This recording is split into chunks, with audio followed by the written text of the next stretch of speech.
Hello, good day ulit. Tutuloy ko to. So, this is part 3. Matthew chapter 5 pa rin po. Verse 31 to 32. Dalawa lang. So, kanina umabot ng 18 minutes eh. Okay na sana nung una, 8 minutes. Naging 18 minutes. Pero tuloy natin. Ang katuruan tungkol sa paghiwalay, divorce naman to. So, 2 verse lang, 31 and 32. Pero importante. Ganda ng Matthew. Ganda talaga ng Matthew. 5, 6, 7. Sermon on the Mount. Opo. Walang ibang religion or walang ibang nagkiklaim na God na ganito ang turo. Na ganito ka mapagmahal. Ang ibang, most of the religion, if not all of them, aside from Christianity, is always pointing to self-righteousness. But God is telling us na no one's going to be righteous anytime soon. Wala. And I have to make a way. And I made a way. Gagawa na ako paraan. Saluhin ko na kayong lahat. Ako na magbabayad ng kasalanan nyo. Kailangan mapagbayaran. Patas akong hurado. Patas akong judge. Ito yung nanganak kasalanan nyo. Ito yung wrath. Ito yung judgment dyan. Problema, pag hinayaan ko lang kayo, mananalo si Satan. Di kanya kayo. Hindi tayo papayag niyan, sabi ng Diyos. I'm gonna make a way for you. I'm gonna send my son. And my son is going to pay for your sins because my wrath needs to be fulfilled and to be completely paid. Alright, bago yun, sige, sorry na isingit ko pa. Isang mabilis na lang ito muna kasi napahaba ako na kanina. Matthew chapter 5 verse 31, sinabi rin, kung nais ng isang lalaki na hiwalayan ng kanyang asawa, kinakailangang bigyan niya ito ng kasulatan ng paghihiwalay. But listen to this. Ngunit sinasabi ko sa inyo, our Lord Jesus Christ is talking again, actually dito sa verses na to, ngunit sinasabi ko sa inyo na kapag hiniwalayan ng lalaki ang kanyang asawa sa anumang dahilan, maliban sa sexual na immoralidad, siya na rin ang nagtulak sa kanyang asawa na mangalon niya kapag nag-asawa itong muli. Ibig sabihin, kumbaga sa Panginoon, ito medyo luminaw eh. Kanina binasa ko siya, hindi na-overlook ko. Nung 1 hour na Bible read. Pero ngayon, na-overlook ko to. Ito, yung maliban sa sexual na immoralidad. So, ibig sabihin dito, sexual immorality. For example, ako, lalaki. Gusto kong hiwalayan yung asawa ko na kasal kami. Kaya lang ang dahilan ko is gusto ko lang makipag-sex sa maraming babae. Gusto ko lang magkaroon ng sexual intercourse sa mas maraming babae. Yung part na yon, yun yung maliban lang doon sa part na yon. Ibig sabihin, nagkahiwalay kayo ng asawa mo. Nag-divorce kayo, halimbawa. Ikaw yung lalaki. Yung babae mo, yung asawa mo, yung asawa mo, pag nag-asawa siyang ulit ng iba, dahil divorce kayo on paper, nagkakasala siya ng pangangalo niya. Ito malupit. Yung napangasawa niya, kahit single yon, yung napangasawa niya pangalawa, kahit single yon at kumbaga tuwid naman siya, hindi naman tuwid, wala kasi, kumbaga hindi naman siya nangangalo niya. Dahil alam na legal kayong hiwalay, nakipag-isa siya ron, naging mag-asawa sila, pati siya nagkasala na damay pa, nagganap pa ng damay. Kung ang reason, ibig sabihin, hindi pwedeng paghiwalayin ng tao ang pinagsama ng Diyos. Ngayon, nagbigay na dito ng exception ng Panginoon. Na maliban na lang kung ang dahilan ay sexual immorality. Sinasabi nga ng Diyos, my sheep is on my right hand, I will raise him up unto heaven, and the goat is on the left hand. But I don't know who's goat and who's sheep. Si Lord lang nakakaalam nun. May signs naman kung sino yung sheep. May signs naman sa Bible. May signs din sa goat. My only challenge is I cannot say who's who. Exactly. Because God is the only one who knows who's who. Exactly. Okay. Natuloy ko lang. 5 minutes. Siya na rin ang nagtulak sa kanya, o basahin ko para mas maigi. Verse 32, ngunit sinasabi ko sa inyo na kapag hiniwalayan ng lalaki ang kanyang asawa sa anumang dahilan, maliban sa sexual na immoralidad, so yun yung exception, yung asawa niyang babae, siya na rin ang nagtulak sa kanyang asawa na mangalo niya kapag nag-asawa itong muli, at ang sino mang mag-asawa ng babaeng hiniwalayan ay nagkasala rin ng pangangalo niya. Linawin ko, yung babae na diborsyo, na nagka-divorce, kung ang dahilan ng asawa niyang lalaki sa pagkakahiwalay nila ay sexual immorality, pag nag-asawa siyang muli, forgiven. Kaya lang, pagka ang dahilan ay simpleng away or di pagkakaunawaan or nawala na yung pagmamahal, hindi siya valid to be separated. Hindi siya valid to be separated. Now, pag hindi valid, yung babae pag nag-asawa siyang muli, kahit hindi niya gusto yun, niwalay siya ng lalaki, nagkakasala siya ng pangangalo niya. Ang problema, bakit? Dahil yung lalaki niwalayan siya. Ibig sabihin, kung ikaw lalaki, makikipag-divorce ka sa asawa mo at ang reason is hindi naman third party, hindi naman sexual immorality, think about it. Consult. Ayaw niya magpa-consult? Let's try to fix this. Sama ka, consult tayo. Remove natin yung sarili natin. Let's listen to someone else. Yung nakakakita ng bigger picture, baka mamaya, selfish lang ako, baka mamaya selfish ka lang, kaya tayo gusto natin maghiwalay. Let's try. Don't seek counsel sa worldly counsel.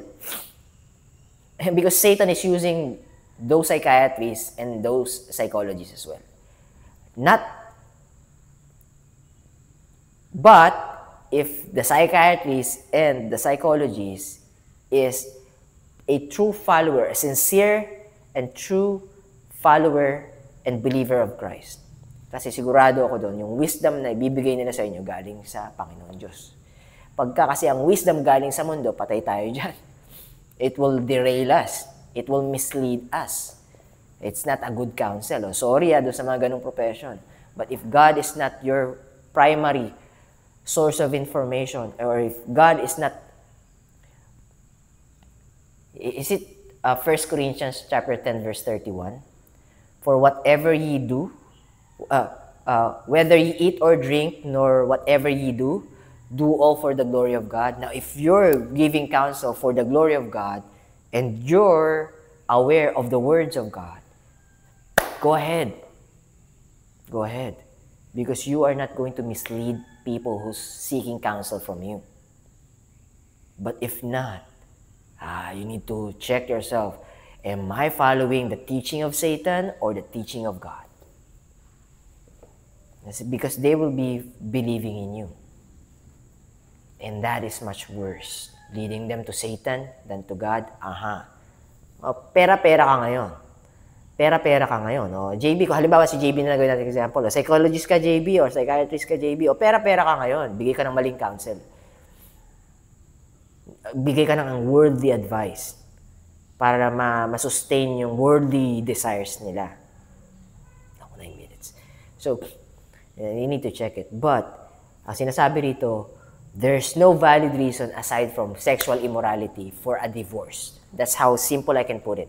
And this is eisegesis. So don't listen to what I'm saying, but I'm reading you the word. And the word is the discerner. Hebrews chapter 4 verse 12. For the word of God is powerful. For the word of God is quick and powerful, sharper than any two-edged sword, even to the dividing asunder of the soul and spirit, and the joints and marrow, and a discerner of every thoughts and intents of the heart. The Word of God.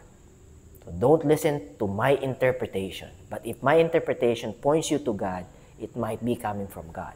Now, the only way you can discern if the interpretation is from God, if it's pointing you to God alone and not to this ugly face and ugly voice.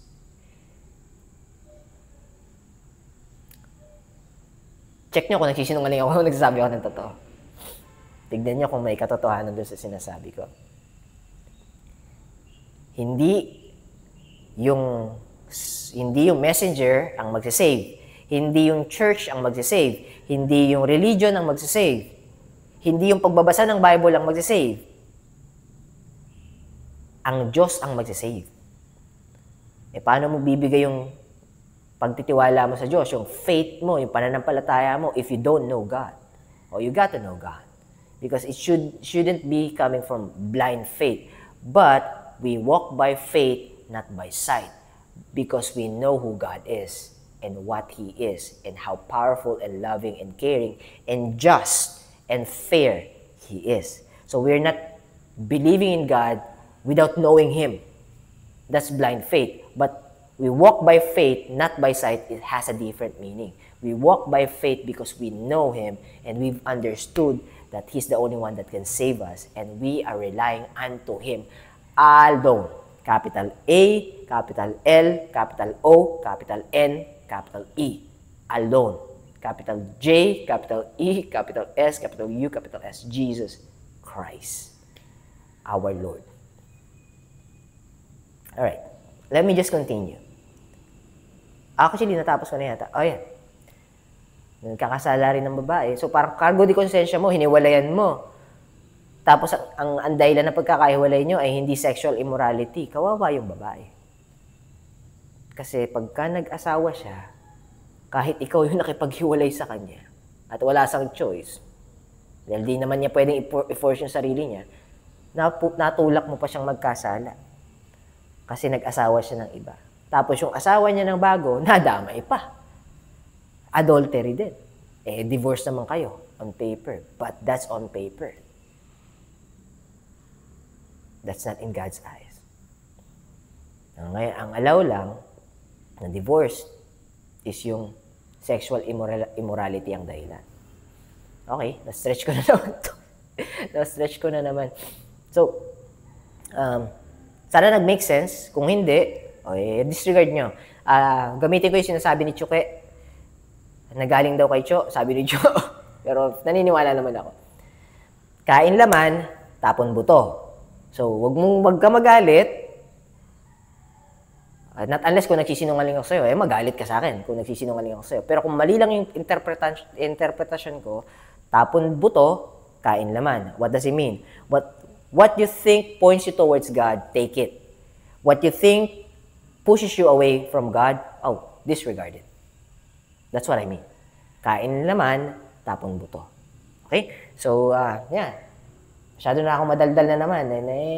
Kaya siguro ako pinagpipitch ni Lord. Kasi madaldal ako. Parang sige, yan na yung linya mo. Pakadaldal mo, ayaw mong maawat share mo yung salita ko. Pero, study to show thyself approved unto God. A workman needeth not to be ashamed, rightly dividing the word of truth. JB, you need to be rightly dividing the word of truth. So, read it. Read it. Read it. So, that's a reminder for myself. If it reminded you, praise God. Glory to God. 2 Timothy chapter 2, verse 15. Add 16 as well. John chapter 5, verse 39. 2 Timothy chapter 3, verse 16. Basahin niyo po. Matthew chapter 11, verse 38, 29, and 30. James chapter 4, verse 7. James chapter 1, verse 19. Kayo na lang bumasa. Para hindi tayo kumain ng oras. Gusto ko kasi kayo mismo basa. Gusto selfish na tinutulak ko kayo magbasa. Pero if God touches you today, run towards Him. Run away from Satan. Run towards God. God bless you guys. Keep safe. God loves you. You and I. I'll be seeing you tomorrow. Actually, mamaya. Kasi lahat to i-upload ko sabay-sabay. Kasi yung 1 hour ayaw ma-upload sa Facebook I'll be seeing you soon. Bye for now.